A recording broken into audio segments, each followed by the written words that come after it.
नमस्कार, प्रणाम। मैं ओम प्रकाश धानक देश रोजाना से आपका हार्दिक स्वागत करता हूं। देश की सबसे छोटी लोकतांत्रिक इकाई ग्राम पंचायत, जिसमें सरपंच व पंच मिलकर इसका गठन करते हैं और जिसका मुख्य उद्देश्य होता है अपने गांव का चहुमुखी विकास कराना। वर्ष 2021 जनवरी 2021 को पिछली पंचायतों का कार्यकाल पूरा हो चुका था और उसके बाद ऐसे कयास लगाए जा रहे थे कि आने वाले महीने या 2 महीने के अंदर चुनाव होंगे, लेकिन बहुत सारे कारण रहे जिनकी वजह से चुनावों में बहुत ज़्यादा देरी हुई। कुछ कोर्ट केस हुए, कुछ आरक्षण की वजह से, कुछ कंप्लेंट की वजह से जो चुनाव में बहुत खिंचते चले गए। लेकिन अब ऐसा लगता है कि नवंबर माह के अंदर ये चुनाव बिल्कुल पूरी तरह से हो जाएंगे। आज चुनाव आयुक्त ने चुनावों का शेड्यूल भी जारी कर दिया है, मगर उन्होंने एक रेगुलेशन बनाया जिसके अनुसार अब वो 10 जिलों के चुनाव एक साथ कराने जा रहे हैं और बाकी जिलों के वो कुछ दिन बाद कराएंगे। जो शेड्यूल जारी किया गया उस शेड्यूल के अंतर्गत जिला परिषद व पंचायत समिति के जो चुनाव हैं वो 30 अक्टूबर 2022 को संपन्न होंगे और पंच व सरपंचों के जो चुनाव हैं वो 2 नवंबर को कंप्लीट करा दिए जाएंगे। बाकी बचे हुए जो ज़िले हैं उनका शेड्यूल भी अगले सप्ताह में जारी कर दिया जाएगा। ऐसा माना जा रहा है कि 10 नवंबर से पहले सारे चुनाव करा दिए जाएंगे। इसी बीच हम आज चर्चा करेंगे पलवल ज़िले के हसनपुर ब्लॉक के ग्राम पंचायत मीरपुर कोराली के बारे में। हमारे साथ मौजूद हैं भाई यशवीर तेवतिया जी, जो ग्राम पंचायत मीरपुर कोराली से सरपंच पद के उम्मीदवार हैं। उनसे आज हम चर्चा करेंगे कि वो किन मुद्दों को लेके वो चुनाव लड़ रहे हैं, उनकी क्या क्या योजनाएं अपने गांव के लिए होंगी, क्या क्या विकास कार्य वो कराना चाहते हैं। हमारे बीच में मौजूद है भाई यशवीर तेवतिया जी। हम यशवीर तेवतिया जी का बार बार स्वागत करते हैं। स्वागत सर। धन्यवाद जी, देश रोजाना की टीम का और आपका बहुत बहुत धन्यवाद। आपका बहुत बहुत स्वागत। और आपने जो हमें इस योग्य और समझा और हमारे पास अपनी टीम के साथ आप आए। और ये बहुत सरपंच का पद बड़ा अहम पद माना जाता है। ये लोकतंत्र की सबसे छोटी इकाई है और गांव के लिए ये पद बड़ा अहम पद है और इसकी गरिमा को बनाए रखते हुए और इसमें मैं आपने जिन जिन पॉइंटों के लिए आपने कहा है उसके विकास के लिए आपने अपने गांव के लिए सारी चीज़ों पे हम तेवतिया जी मैं सबसे पहले आपसे एक प्रश्न जानना चाहता हूं। भाई यशवीर तेवतिया जी के बारे में कहा जाता है कि वो गांव का बहुत ही मेहनती और युवा और परिश्रमी उम्मीदवार है, जो अपने मन के अंदर बहुत सारी बातों को लेकर चुनाव लड़ने की कोशिश कर रहा है। तो सबसे पहले मैं एक परिप्रेक्ष्य जानना चाहता हूं कि आपका बहुत अच्छा काफ़ी बिजनेस था, जॉब थी, सारा परिवार वेल सेटल्ड है, तो इस राजनीति में आने का क्या महत्वाकांक्षा रही है आपकी, क्या आपका उद्देश्य रहा है? थोड़ा सा मुझे इस बारे में प्रकाश डालिए। ज़रूर। इसका एक मुख्य कारण ये भी है, हमारा गांव मीरपुर कोराली पलवल से करीब 25 किलोमीटर दूरी पर भी है और थोड़ा मैं कहूँगा सारी चीज़ों से संपन्न होते हुए भी पिछड़े गांवों की गिनती में आता है। और जबकि हमारे पंचायत पे हमारे गांव में विकास कार्य कराने के लिए फंडिंग सारी चीज़ सोर्स बहुत हैं, फिर भी कहीं ना कहीं पिछले सरपंचों ने बहुत अच्छे कार्य किए। उनके कुछ अधूरे सपने जो रह गए हैं उनको पूरा करने के लिए और समाज में सामाजिक कार्यों के लिए विकास करने के लिए। अब से पहले तेवतिया साहब, आपका जो परिवार है गांव के अंदर, उसने क्या इतने इस स्तर पर कभी राजनीति में हस्तक्षेप किया है? उनका कोई इतिहास रहा है? आज तक हमारे परिवार से कभी किसी ने सरपंची या कोई बड़ा कभी इलेक्शन और राजनीति में कभी नहीं रहा। ये हमारी परिवार से और मैं पहली बार हमारा राजनीति में हस्तक्षेप हो रहा है। युवाओं का, बुजुर्गों का आशीर्वाद मिल रहा है, बहुत लोग प्यार दे रहे हैं और इसी के साथ हम अपने मुद्दों के साथ गांव के विकास के लिए अपनी बातों को रखेंगे और उन पर खरे उतरेंगे। अच्छा, मुद्दे की बातों पे मैं आता हूँ तो हर जो सरपंच होता है वो अपना एक मैनिफेस्टो तैयार करता है और वो बहुत सारी योजनाओं को अपने मैनिफेस्टो में रखता है जिनको लेकर वो चुनाव लड़ता है और गांव के लोगों के सामने भी रखता है। तो तेवतिया जी, मैं एक चीज़ जानना चाह रहा हूँ कि आपके मैनिफेस्टो के अंदर महिला की सुरक्षा से संबंधित क्या मुद्दा है और आपकी क्या योजना है महिलाओं की सुरक्षा से संबंधित? महिलाओं की सुरक्षा का मुद्दा बड़ा अहम मुद्दा है। इस पे हमारे पिछले सरपंच ने भी गांव के अंदर कैमरे लगवाए थे, क्योंकि सीसीटीवी कैमरे कुछ लगवाए थे, उनको कुछ और क्वांटिटी को बढ़ाना है। दूसरा, महिलाओं को उनके प्रति बाहर से टीम बुला के या कुछ उनके प्रति उनको आत्मरक्षा के लिए, अपने सम्मान के लिए उनको बार बार जागरूक करना है। उनको हमें अगर परमात्मा ने टाइम दिया, बस्ती माता ने टाइम दिया, तो हम उन चीज़ों पे परिवहन के साधन और ट्रांसपोर्टेशन की व्यवस्था को दुरुस्त करेंगे, गांव में कैमरे लगवाएंगे और बार बार उनको इकट्ठा होके उनको इनके प्रति जागरूक करेंगे कि वो अपनी आत्मसम्मान के लिए, आत्मरक्षा के लिए, ये हमारे बहुत अच्छी सोच है आपकी। अच्छा, दूसरा, महिला की सुरक्षा के अलावा शिक्षा और स्वास्थ्य के संदर्भ में आपका क्या नज़रिया है? क्या क्या व्यवस्थाएं अभी गांव में कमी हैं जिनकी पूर्ति होनी चाहिए स्वास्थ्य और शिक्षा के संदर्भ में? आपने बहुत अच्छा क्वेश्चन किया है। शिक्षा और स्वास्थ्य दोनों ही बड़े अहम मुद्दे हैं, और जो बिल्कुल आज की स्थिति में अगर मैं गांव की बात कहूं तो बिल्कुल कुछ भी नहीं है।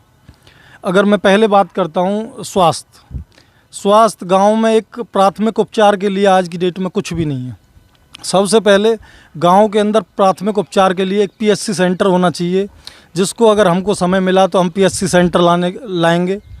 दूसरा, एक गांव के अंदर अपनी पंचायत की एक एम्बुलेंस लाएंगे, जो गांव में किसी को भी कभी भी समस्या बने 24 घंटे उपलब्ध रहेगी, जो पंचायत के तरफ से रहेगी।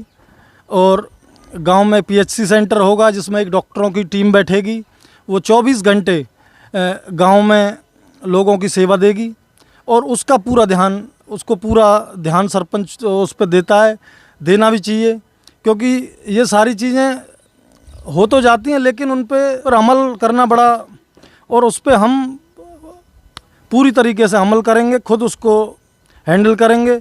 और परमात्मा ने टाइम दिया तो स्वास्थ्य, क्योंकि स्वास्थ्य का एक कारण गाँव की नालियाँ जिनसे मच्छर पैदा होते हैं, ये बड़े बड़े डेंगू, मलेरिया टाइप की बीमारियां फैलती हैं, और इन चीज़ों पे भी काम करेंगे हम। अभी सबसे बड़ी एक गांव में एक मुद्दा चला हुआ है मेडिकल कॉलेज के लिए हम अभी भी सहयोग कर रहे हैं, और आगे भी तन मन से, चाहे हमें उसके लिए कुछ भी करना पड़े, हम सब कुछ उसमें लगाने को लिए तैयार हैं। और बहुत अच्छी सोच है। अच्छा, गांव मीरपुर कोराली को शहीदों की भूमि कहा जाता है।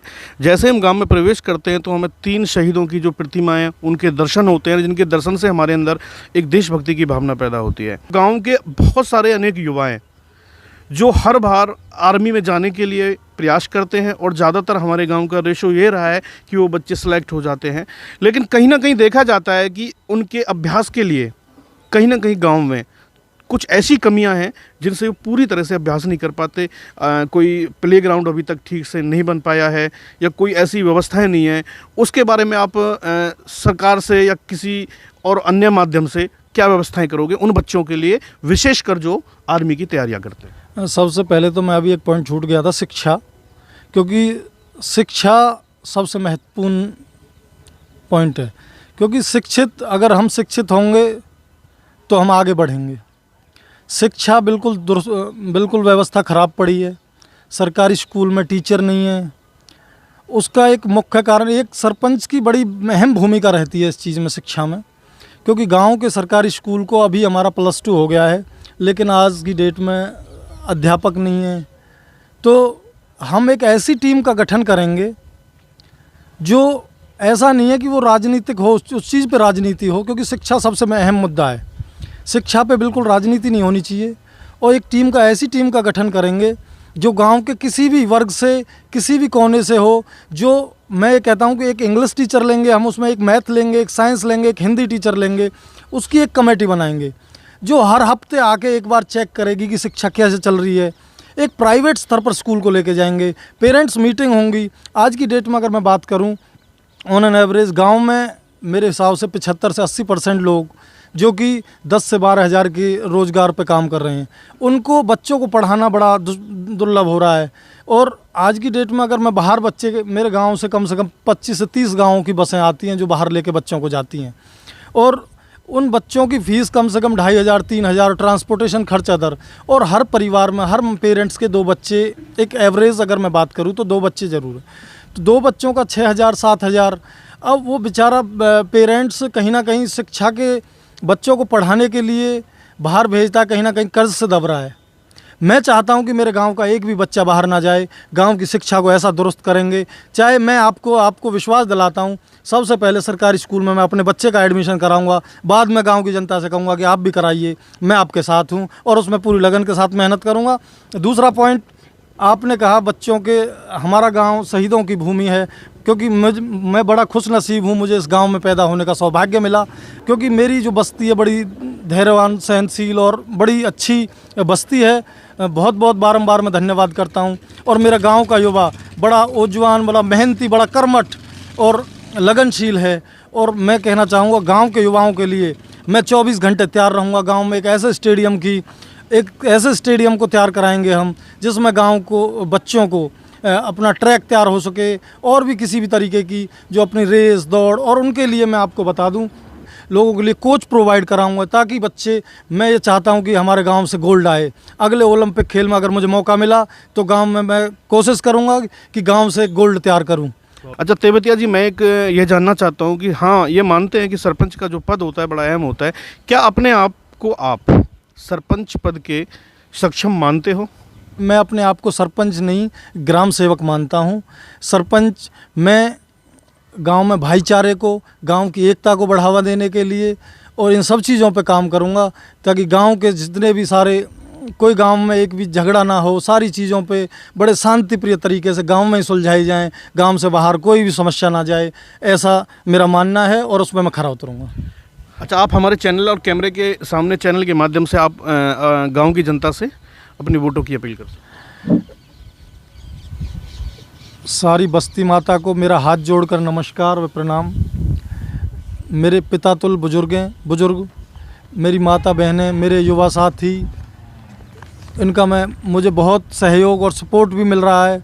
मैं इनका बहुत बहुत धन्यवाद करता हूं और आशा करता हूं कि मुझ पे अपना आशीर्वाद बनाए रखें, आप आशीर्वाद बनाए रखें। और अब इलेक्शन दूर नहीं है, क्योंकि 10 ज़िले में इलेक्शन शेड्यूल आ चुका है, और आपका मैं विशेष आशीर्वाद चाहता हूं। युवाओं के जोश के साथ, बुजुर्गों के आशीर्वाद से मैं हाथ जोड़कर वोट की अपील करता हूं। सहयोग करें और मुझे अपना बेटा, बच्चा, भाई समझकर आशीर्वाद बनाए रखें। जी, ये तो हमारे साथ भाई यशवीर तेवतिया जी, जो बहुत युवा, शिक्षित और मेहनती सरपंच पद के उम्मीदवार हैं गाँव मीरपुर कोराली से। इन्होंने अपने मैनिफेस्टो में लगभग सारी बातें बताई, जिन योजनाओं को ये क्रियान्वयन करने के लिए अपने मन में समेटे हुए हैं और चुनाव लड़ने की तैयारी कर रहे हैं। मैं इनका बार बार धन्यवाद करता हूं।